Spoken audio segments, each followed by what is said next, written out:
Manchester United beat Wolverhampton Wanderers by the odd goal in 7. They served up a Premier League classic. But the honest truth is this game should not have been anywhere near as close as it was towards the end of the game. Manchester United were wonderful, and they dominated the first half. Wolverhampton Wanderers were paltry. They did not have any cohesion in the first half, and Manchester United should have been ahead by double digits by the time we got to halftime. Now, we also saw the soft underbelly that Manchester United have when they were brilliant in attack, but they were very soft when it comes to their defense. Hey guys, it's your boy Izzy, and if you're new to the channel, you know exactly what to do. Hit that like and the subscribe button to let YouTube and everybody else know that you are enjoying this content. But now let's go and touch on this wonderful game that Wolverhampton Wanderers somehow clawed all the way from the death, but somehow also managed to lose it almost in the same breath. Manchester United had a lot of stories going into their camp today, the biggest of which was Marcus Rashford, whose escapades have recently caught the attention of the media and was the talk of the town. And so his inclusion in the starting lineup was a little bit of an eyebrow raiser for some people, but for the people who do also take a softer look on this would understand that he's a regular human being who's probably going to want to go and enjoy himself sometimes out. So depending on which side you fall on that divide, you probably were either surprised by his inclusion or you were perturbed by his inclusion. Either way, Marcus Rashford started off this game very well, and so did Manchester United, who started with a purpose. They were electric. In the first few minutes, you could have been forgiven for thinking that Manchester United were the home team. And this is something that we're not accustomed to seeing from Manchester United, and something that most fans of the Manchester United partisan divide would like to see. Now, after the first 5 minutes, Manchester United were rewarded by a goal, and their good start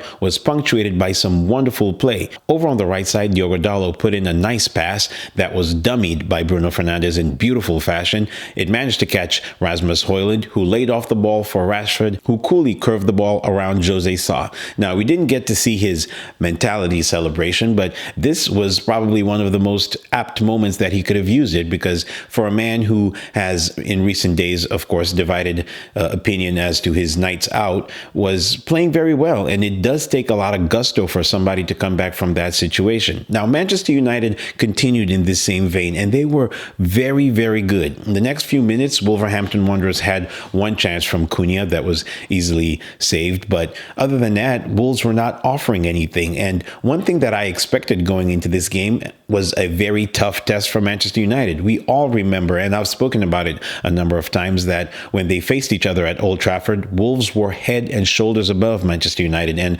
Varane's goal peppered over the cracks because Manchester United did not play well, and they definitely did not deserve to have won that game.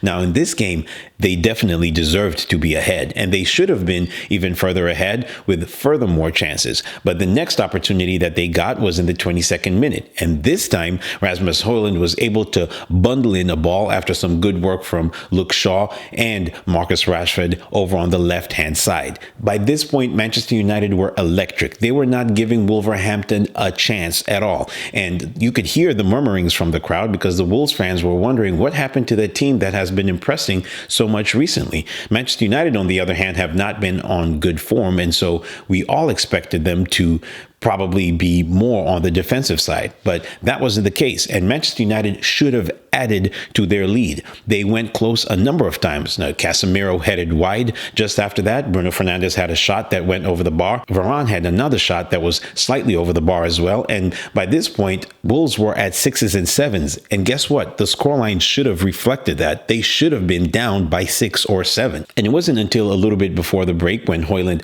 got another opportunity to put them ahead. This one he did slot in, and unfortunately he was called for offside. Only a few minutes later, Manchester United had another opportunity. This time, Casemiro turned in a free kick into the back of the net, but unfortunately, he was also flagged for offside. Wolverhampton Wanderers were atrocious in that first half, and the halftime whistle could not come any faster for them. The score was only 2-0, but in reality, it should have been 7 or 8. That's how abysmal they were in the first half. Now, in the second half, Manchester United started off in the same vein. Their attacking intent was very clear, and and they almost got rewarded a little bit later on when Fernandez had a shot that was blocked. Now, this kind of woke Wolverhampton Wanderers a little bit, and they needed to, because the game was starting to flow in the exact same way as it did in the first half. After that, Wolverhampton Wanderers had their best opportunity of the entire game.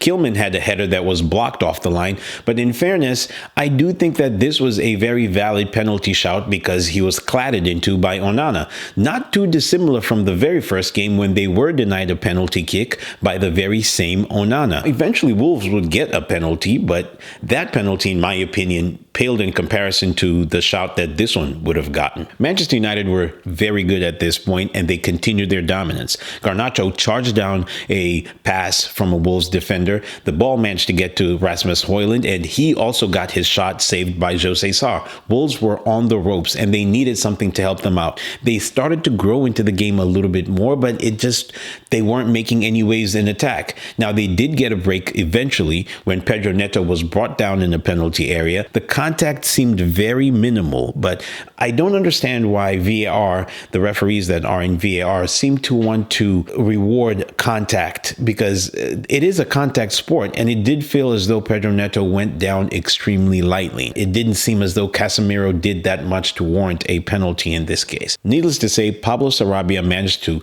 put the penalty away from Onana by slotting it down through the middle. At this point, Manchester United had somehow criminally let Wolverhampton Wanderers, who were atrocious for the better part of this game, back into it.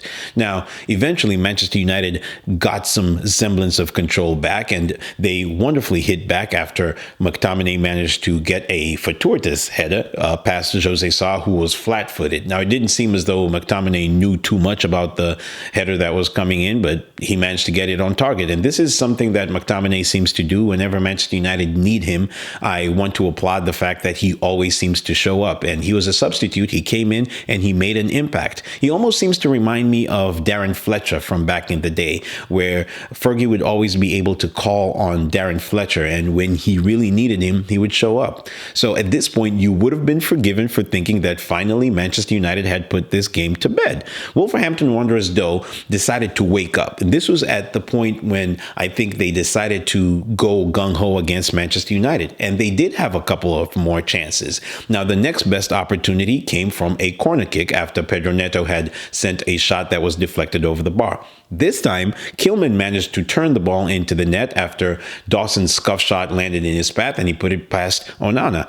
Now, a 3-2 scoreline was going to look precarious for Manchester United at any point, and Wolves fans were now starting to will their team to go ahead. The teams ended up trading some barbs. A couple of chances fell the way of Manchester United, one of which McTominay really should have put away, but it managed to go out for a goal kick.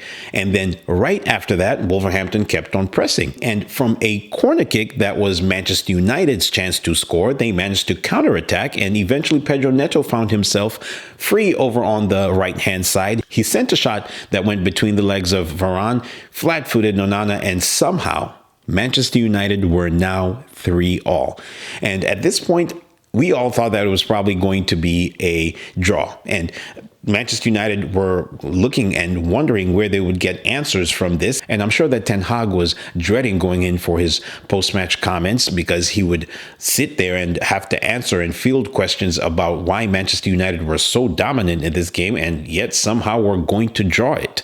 But in steps Kobbie Mainoo. Now, the other day we talked about Bradley that plays for Liverpool and how impactful his play was during that day. Now, Kobbie Mainoo was relatively good in this game. He had a very cool and composed game. He didn't seem to give away as many balls, and he played very well. Now, eventually he stepped up, and it came from Bruno Fernandes, who managed to hold on to the ball very well, passed the ball to Forsin, who's another youngster, who managed to get the ball to Kobbie Mainoo. Now, it seemed as though the pathway opened up for him because Wolverhampton Wanderers players did not expect him to shoot, or they didn't think that he was a goal threat. And they should have taken him much more seriously, because this young man sent a beautiful curling shot past Jose Sarr, and you could almost see Wolverhampton Wanderers players' hearts fall right there. They all collapsed to the ground in the collective knowledge that they had just given a very valuable point. Now, at this point, Manchester United were definitely going to cling on for the victory, and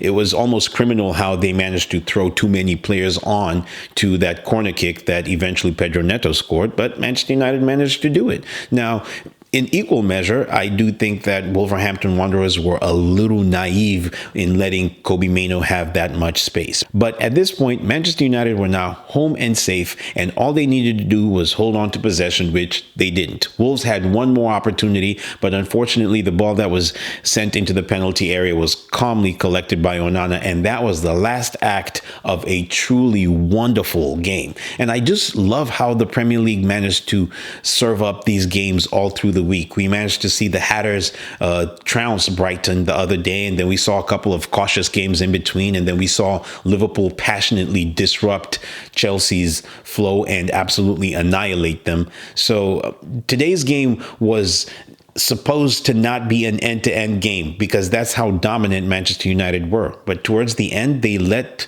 themselves go off the boil, and we saw the fragility that we could always see Manchester United have throughout this whole season.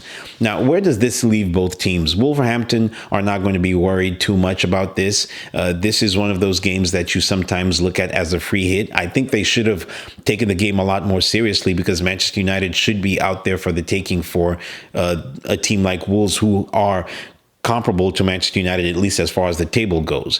But as far as Manchester United are, they need to keep doing what they did in that first half because they absolutely played Wolves out of the park. They were magnificent from minute 1 up until minute 75. They really should have killed the game in the first half. There was no reason as to why Wolves should have been let anywhere near this game. And I think the criminal part is that Wolves managed to score 3 goals today.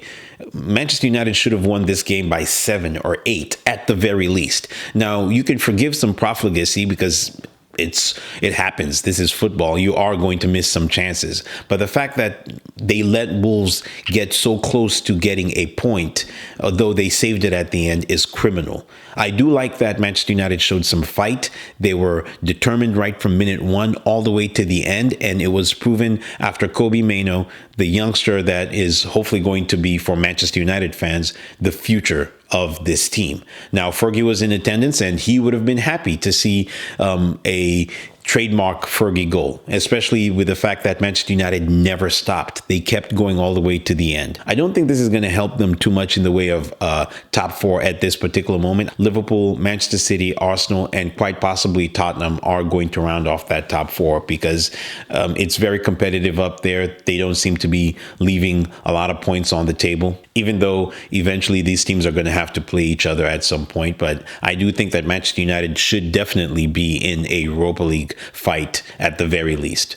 But anyway, let me know what you think about this game, guys. It was a fantastic watch. Manchester United were immaculate from minute 1 up until about minute 75. And if they were not as wasteful as they were in that first half, they should have put the game away from Wolves. They should be proud of themselves because Wolves are a team that have been playing very well against the top teams. They gave Liverpool a scare for large parts of that game. They gave Manchester United a scare when they went to Old Trafford. They gave Arsenal a scare as well. And they beat Manchester City and they beat Tottenham. So at the end of the day, Manchester United should be very proud of themselves and for what they managed to put out there today, but they never should have let Wolves back into that game. I cannot say that enough because we managed to see the Jekyll and the Hyde of Manchester United. Fantastic for the first 75 minutes and atrocious for the last 15. But anyway, guys, it's your boy Izzy. Thank you for watching. Thank you for your support. And until we catch each other on the next review or the next preview of this weekend's action,